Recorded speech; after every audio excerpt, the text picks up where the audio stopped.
जैसे ही उसके पिता मछली को मारने वाले थे, लड़के ने देखा कि उसकी आंखों से आंसू बह रहे हैं।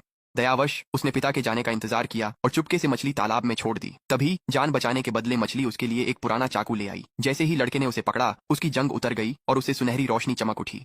फिर अनगिनत व्यंजन विधियां उसके दिमाग में दौड़ने लगी। कुछ ही समय में लड़के ने हर रेसिपी में महारत हासिल कर ली थी। सबको लगा था कि वह अगला खाना बनाने का देवता बनेगा, लेकिन बड़ा होने के बाद वह एक छोटे से काउंटी टाउन के मिशेलिन रेस्तरां में एक साधारण शेफ बनकर रह गया। वह हर दिन स्टेक या पास्ता बनाने के बजाय अपने परिवार का तीखा मिर्ची वाला सूप बनाता था। सबको हैरानी हुई जब उसी सूप ने ढेर सारे ग्राहकों को आकर्षित किया और कुछ ही दिनों में उसने रेस्तरां को खूब मुनाफा कमा कर दिया। लेकिन वेतन के दिन मालिक की पत्नी ने सोचा कि सारा श्रेय मिशेलिन शेफ्स को जाता है। उसने कहा कि उसका तीखा मिर्ची वाला सूप रेस्तरां की छवि को गिरा रहा है और जबरदस्ती उसकी तनख्वाह में से 500 युआन काट ली। इस महीने मेरी तनख्वाह 2500 होनी चाहिए थी। खाना, रहना और बिजली काटने के बाद आप मुझे सिर्फ 2000 दे रही हैं। आंटी, आपने कहा था कि खाने और रहने का पैसा नहीं काटा जाएगा। क्यों? मैं तुम्हें पैसे दे रही हूँ और फिर भी तुम मुझसे बहस कर रहे हो। तुम मेरे यहाँ खाते और रहते हो, कुछ 100 युआन काटने में क्या बुराई है? जो आदमी सिर्फ तीखा मिर्ची वाला सूप बनाता है उसे 2000 मिल रहे हैं। इसी में खुश रहना चाहिए। अकृतज्ञ मत बनो, बस करो। बाल की खाल मत निकालो। तुम्हारे माता पिता का लिहाज ना होता तो मैं तुम्हें रसोई में कभी न रहने देता। लेकिन अंकल, बहुत सारे ग्राहक खास तौर पर मेरा तीखा मिर्ची वाला सूप पीने ही यहाँ आते हैं। तुम्हें उस घटिया सूप की बात करने की हिम्मत कैसे हुई? यह एक मिशेलिन स्टार रेस्टोरेंट है, कोई सड़क का ठेला नहीं। डॉ जियांग, आपका स्वागत है। क्या उसकी हालत और बिगड़ गई है? कितने पैसे चाहिए? 2500। ठीक है अंकल आंटी, बहन के इलाज के लिए अस्पताल में तुरंत पैसे चाहिए। इस बार तनख्वाह मत काटना, मैं और मेहनत करके पैसे कमा दूंगा।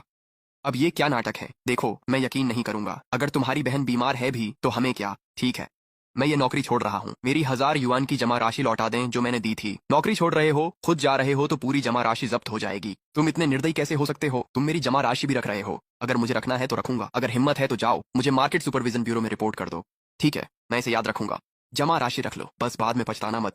अभी भी धमकी? देखते हैं मिर्च का सूप बनाने वाला क्या कर लेगा। तुम्हें अपनी औकात नहीं पता। भाई मुझे माफ कर दो, सब मेरी गलती है। मैंने तुम्हें भी परेशानी में डाल दिया और तुम्हारी नौकरी भी छिनवा दी। पगली, तुम ही तो मेरा इकलौता परिवार हो। मैं नहीं तो तुम्हारा ख्याल कौन रखेगा?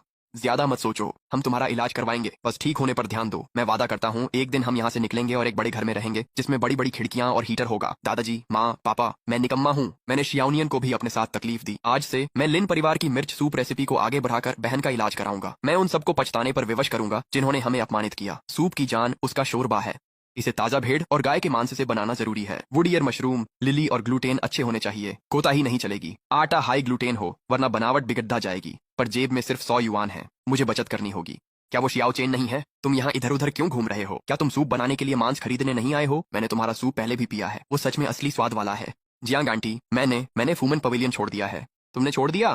क्यों? इतने लोग तो सिर्फ तुम्हारे खाने के लिए वहां जाते थे। मैंने सुना है कि तुम्हारे बेरहम चाचा चाची हमेशा तुम्हारी तनख्वाह काटते रहते थे। ये लो, इस मांस को मेरी भेंट समझो। जब बड़े आदमी बनो